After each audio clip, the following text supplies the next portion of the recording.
حالانکہ ایک فطری چیز ہے۔ والدہ نے کہا کہ بیٹا اس ایام حمل میں مجھے کبھی تم سے کوئی تکلیف نہیں ہوئی، مگر ایک مرتبہ ایسا ہوا کہ تم نے بڑی ہلچل مچائی اور درد شکم سے میں بےتاب ہو گئی تھی۔ پوچھا کیا ہوا تھا اما جان؟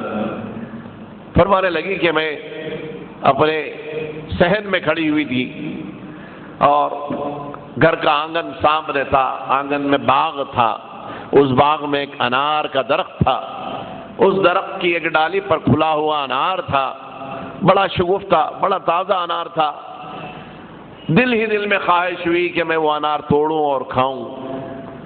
اس خیال کا ساتھی میں انار کے درخت کی طرف جب بڑھنے لگی تو کچھ ایسی تکلیف شکم میں مجھے محسوس ہوئی حرکت کی وجہ سے کہ میں قدم آگے بڑھا نہ سکی اور اپنا ارادہ ترک کر دیا اور آ کے خاموش لیٹ گئی۔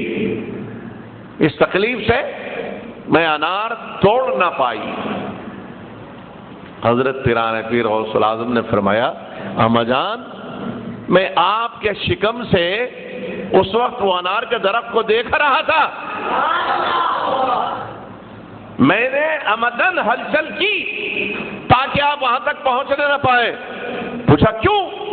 کہا کہ جس ڈالی پر انار تھا اسی ڈالی پر ایک ہرا سانپ بیٹھا ہوا تھا، مجھے خوف ہوا کہ کہیں آپ انار کی طرف ہاتھ بڑھائیں اور سانپ آپ کو ڈس نہ لے، اس سے باز رکھنے کے لیے میں نے ہلچل کی۔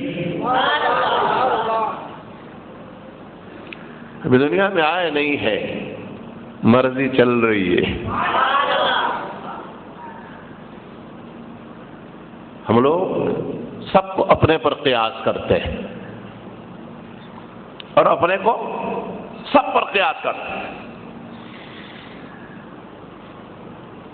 ہم اور وہ ایک نہیں ہے، بظاہر ایک ہے، جسم ہاتھ پاؤں ناک نقشہ ہمارے ہی مثل دکھائی دیتا ہے، لیکن ہم اور وہ ایک نہیں ہے۔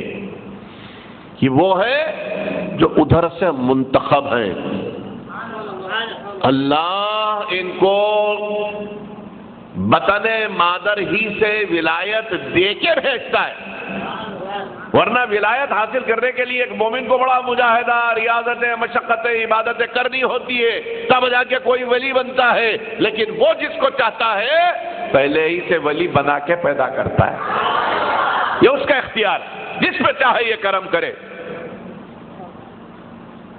حضرت قطب الدین بختیار کاکی والدہ نے تعلیم کے لیے ایک استاد کے پاس بھیجا تو انہوں نے کہا کہ بیٹا پہلے قرآن شریف پڑھ لو، پھر اس کے بعد ہم آپ کو پڑھائیں گے۔ وہ قرآن شریف پڑھانا شروع کیے، جیسے